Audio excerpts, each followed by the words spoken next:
like to welcome you back to another episode of How to Paint Like a Feminist.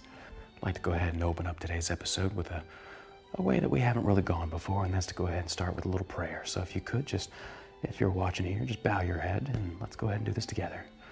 Dear non-gendered Heavenly Father, Mother, Sister, Brother, or whatever gender he identifies as or she identifies as, or non-sexual, asexual, pansexual being that does or does not exist identifies as or chooses not to identify as. I forgot what I was going to pray about, but amen and a women and a moron.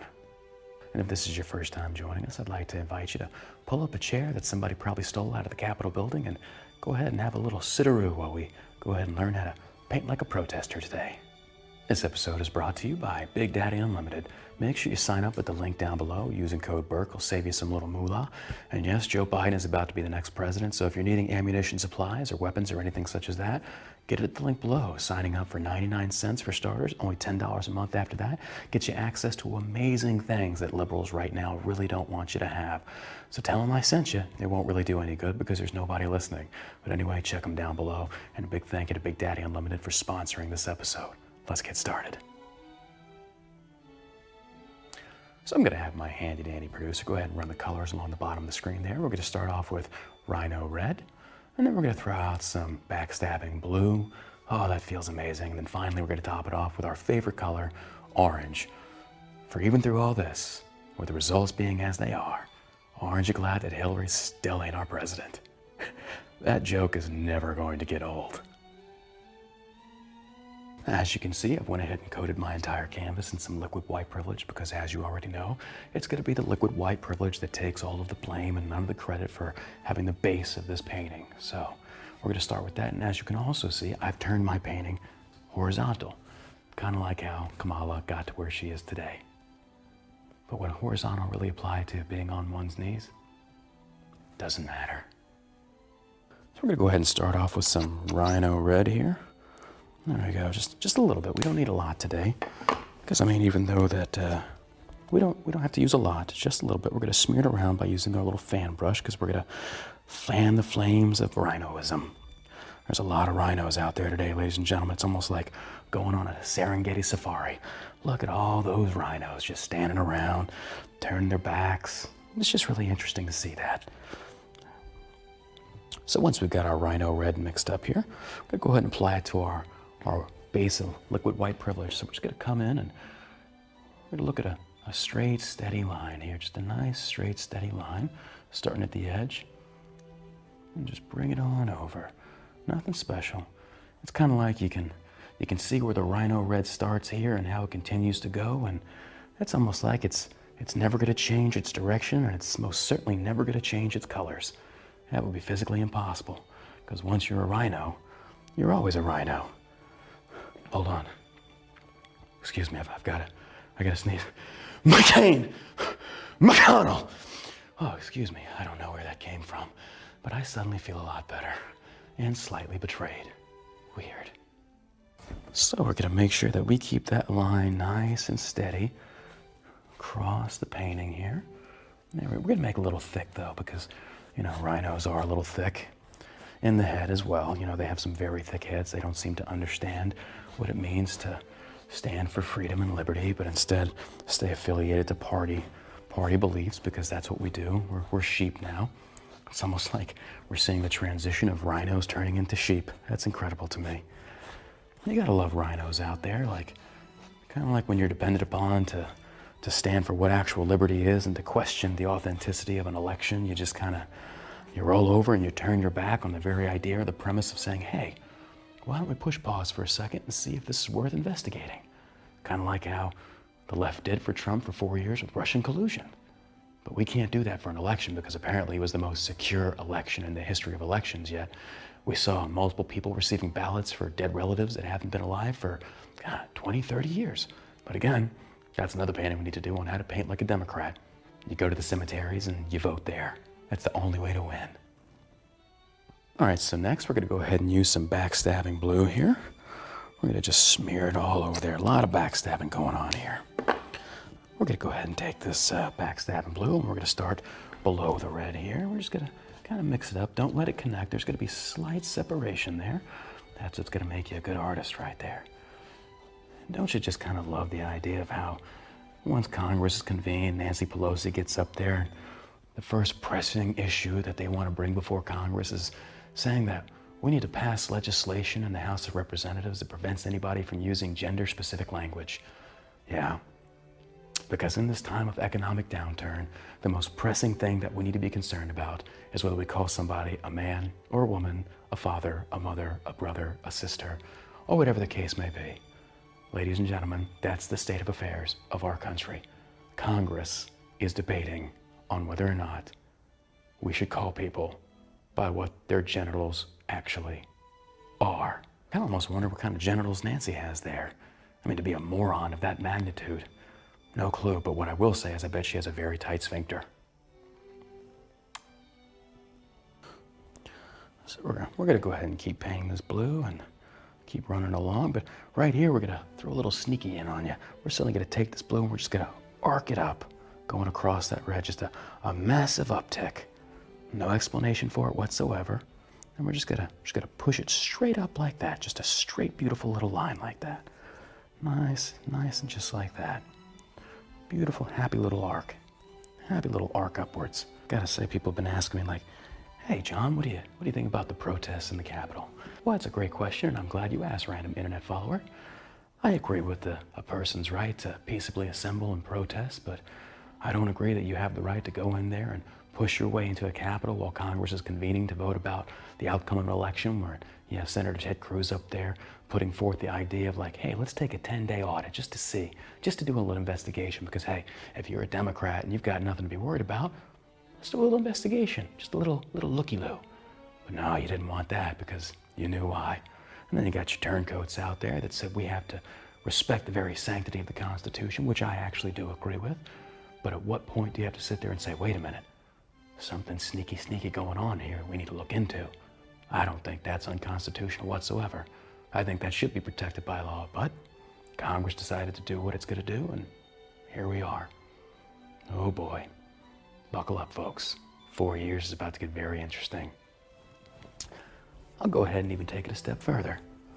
Maybe it's about time the GOP got its cage rattled.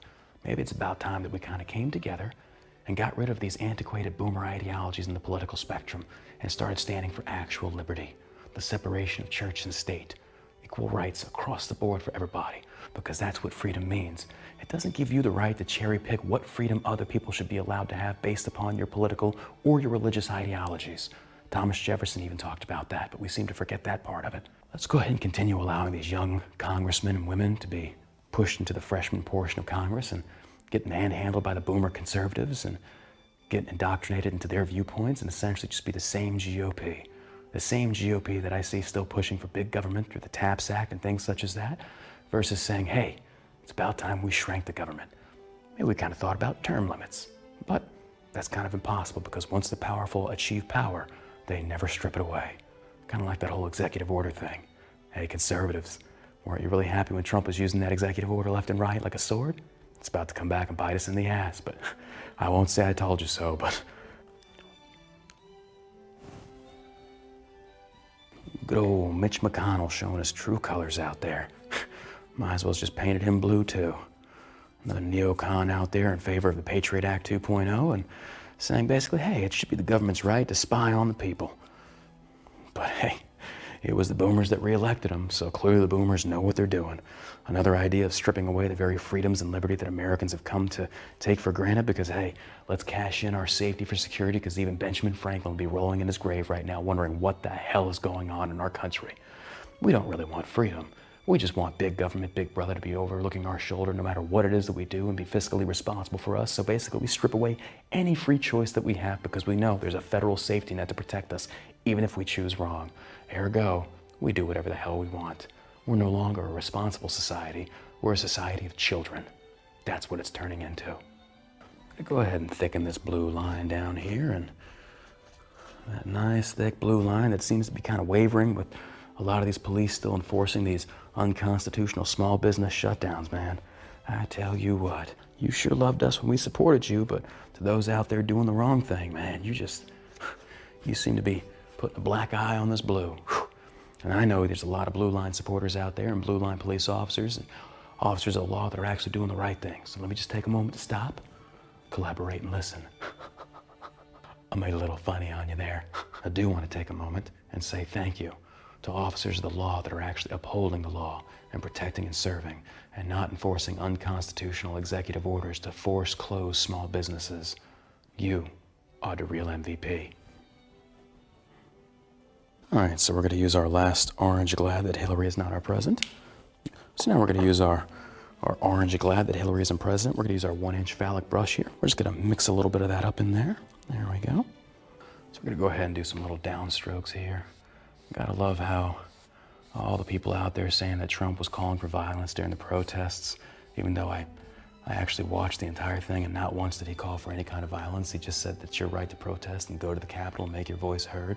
And then AOC, crazy bartender lady from New York with the crazy eyes, is out there saying Ted Cruz is saying that we're gonna fight on the floor of Congress, which he wasn't being literal. He just meant that he's fighting against legislators wanting to pursue voter fraud and things such as that. But AOC took it literally because honestly, AOC is about as smart as an AOC. That's right, she gets her own category of stupidity. But hey, you elected her. What did it say about your district? The same district that she kicked Amazon out of and cost you potentially 50,000 jobs. And you re-elected her. Way to go. Stupidest thing I have ever seen in my entire life. It's AOC stupid. I know a stupid thing or two because I've seen a stupid thing or two. Mainly AOC. But I do love how they were saying that Trump was calling for violence, yet you got statements being made saying, I don't know why there aren't massive uprisings across the country. Maybe there will be. Well, that's from old Pelosi herself. And nobody said anything about her calling for massive uprisings. Moving on. What about that other crazy lady? Talked about, hey, if you see him in the streets, push back. And she meant literally Maxine Waters. That's right, the saloon hooker dress lady. Nobody said anything about that. Weird. And we're gonna do the final one here. And then the other statement saying protesters should not let up. And the other one saying protests should be made to make other people feel uncomfortable. Kamala Harris and AOC from them directly. So you don't get to pick and choose when you call for violence and then condemn Trump when he never actually called for it. Protest is covered under the First Amendment. You weren't calling for protests. You were calling for insurrection. The very same thing you're accusing Trump of and his followers, which, by the way, those same protesters, interestingly enough, through facial recognition, many of them, one of them in particular, was a BLM protester.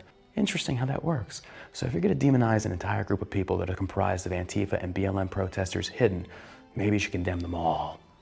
It's proof, it's true, but you're going to deny it because it goes against your narrative and you're not about truth and facts. You're about a biased, slanted opinion to make the other party look bad. Both sides are guilty of this. Let's go ahead and finish this letter off here with that nice big blue D. Whew. Nice blue.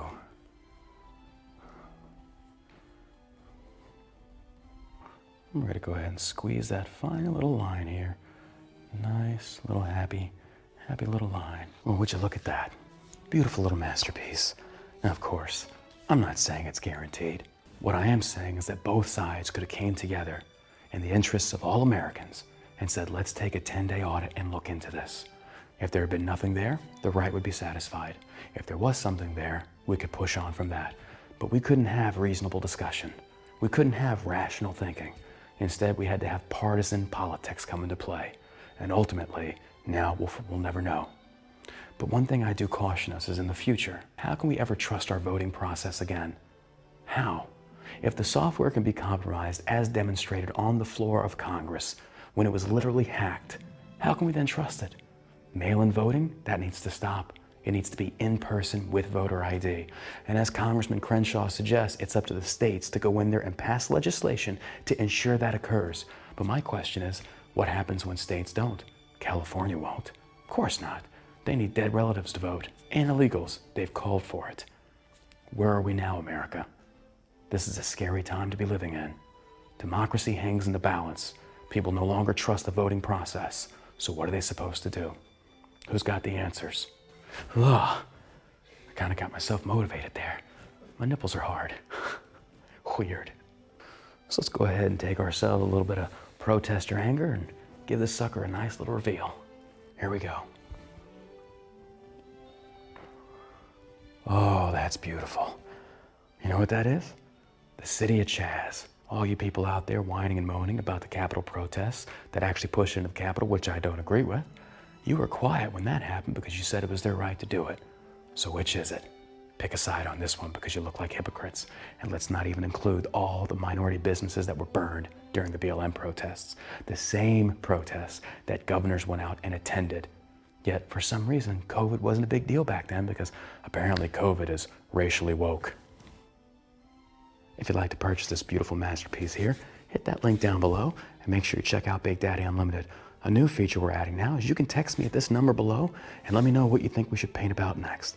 Make sure to follow me on Parler at John Burke, Instagram at John Burke1, and Twitch at The John Burke, where I stream every morning talking about the news and politics and listening to what you, the viewers from both sides, have to say. I'll see y'all later. I will take a moment to add in this statement. Joe Biden is about to be the president, with Kamala Harris as the VP. I disagree with their stances, but I sincerely wish them the best and hope that America thrives under their presidency and vice presidency. I hope they try and do their best to uphold the constitutional laws that give us the freedoms that we have today. I don't think they will, but I certainly hope they try their best to do a good job. Hashtag, not my president. Just kidding, I'm not stupid.